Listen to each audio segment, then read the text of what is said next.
Hello, ladies and gentlemen. Welcome to or welcome back to Fitness Empowerment by Danny. If you aren't familiar, this is a channel focused on workouts, nutrition, and overall health information meant to empower you to make a change in your life or take that next step on your health and fitness journey.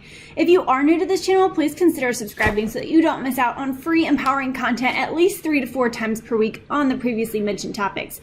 Today's lower body high intensity workout was created specifically for a client of mine named Katie, so please listen to her scenario, and if it sounds like a familiar story to yours or you know someone who has a similar situation to what I'm about to describe, then hit the like button to add this video to your liked videos playlist so that you can access the video again with minimal effort, or share the link with your friend so that it can help them out. So this particular client and friend of mine has been on a weight loss journey for over 1 year now, and she became a client of mine about 2 months ago as of this video. This client currently weighs around 184 pounds, and she just reached an initial weight loss goal of 50 pounds for the past year. So I'm like just super proud of her. She has been training for a half marathon she was training for a half marathon, and she completed that last weekend. So again, super proud of her accomplishments, and it's just incredible what she's been able to do. And she inspires me to just keep working hard as a coach and continue to learn every day. But she hit a plateau in her weight loss when she kind of came to me about 8, 9, maybe it was 10 weeks ago now. And this is kind of her story. And so I hope that some of you can maybe find some similarities to your own story and then take some of these exercises and apply it to your own weight loss or fitness journey.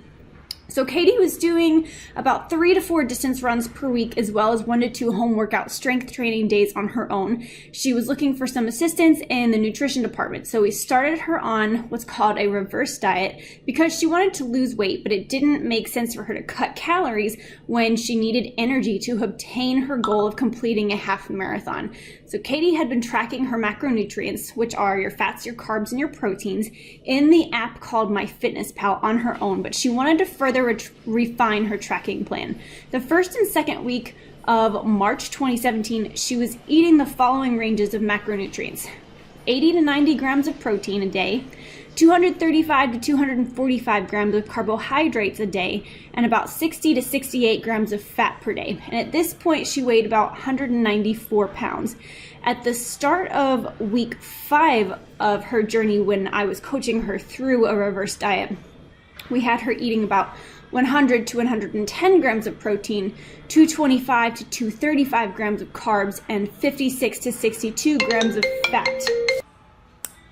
She weighed approximately 188 pounds at this point in time. And now at the start of week 9, she was eating 115 to 125 grams of protein, 235 to 245 grams of carbs, and 58 to 64 grams of fat, and her weight was approximately 184 pounds.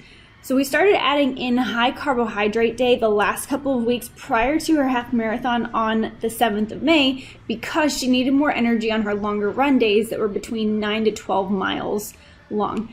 And these high carb days were about 40 to 50 grams higher than her normal days.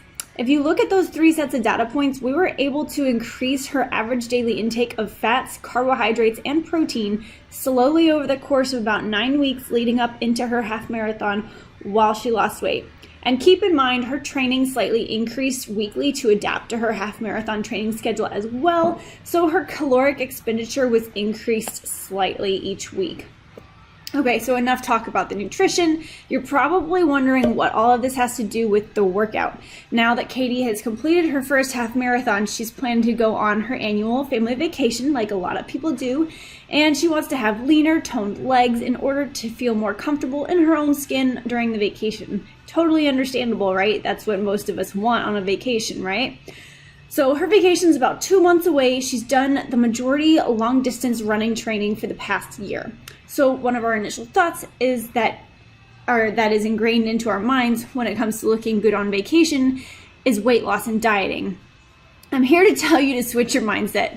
So let's think about this logically. If you diet for 2 or 3 months leading up into a vacation, you get your body used to eating in a caloric deficit or a less than normal amount of calories so that you can look really great at the start of your vacation. But then you binge eat or you overeat all vacation, right? So where does that leave you?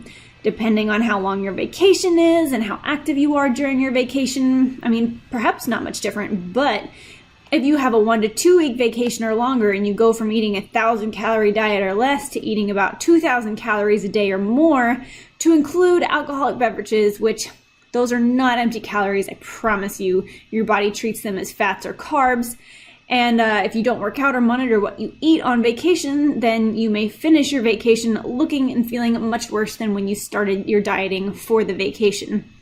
So, for Katie to work on body composition changes that she wants to see without cutting any calories in order to set her body up for an optimal vacation metabolism where she can enjoy her food, her friends, and her family with the least amount of weight gain or no weight gain at all, we're going to stick to the same amount of macronutrients she's currently eating, perhaps continue to increase the protein ranges by about 5 grams per week, because the optimal amount of protein intake an adult should have is somewhere between 0.8 and 1.1 grams per pound of body weight.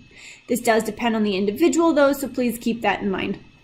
For exercise, we will take her current plan of 3 to 4 distance runs per week and bring that down to 2 distance runs per week, but then add in 2 muscle hypertrophy lifting days. This means we're going to do workouts like the one you're currently watching, where the repetition ranges are about 10 to 15 repetitions per set, and the rest time in between sets is no more than 30 to 60 seconds. This will enable her to gain some muscle strength, but burn more calories overall by keeping her heart rate up. In turn, this should assist in her becoming leaner and putting on some muscle mass simultaneously. By not cutting her calories before this vacation, we will minimize any effects of overeating while on vacation and then plan to go into a cutting phase or a caloric deficit phase once she returns from that vacation. Well, everyone, that is a wrap for this workout. I know this gave you some good insight into how to approach a diet and workout for post-half marathon training and vacationing. So if you enjoyed this video and you want to see more like it, please give the video a thumbs up by clicking the like button. It looks like somebody giving you a thumbs up. And please consider subscribing. It's that red button that has the word subscribe below this video if you found the content informational to you. Again, share the link with a friend who might be approaching their summer vacation and thinking about cutting a whole bunch of calories to reach a short-term goal. We want to think long-term success here, okay? If you have any questions about reverse dieting or macronutrient tracking, please let me know in the comment section below. I do have openings available for online coaching with workouts and flexible nutrition guidance, so if you're interested, please send me an email and I would be happy to set up your free consultation. Until next time, you guys, be empowered to make a change in your life and take that next step on your health and fitness journey. Bye! Fitness Empowerment by Danny, a brand dedicated to flexible nutrition, macronutrient tracking, and a lifestyle without unhealthy extremes.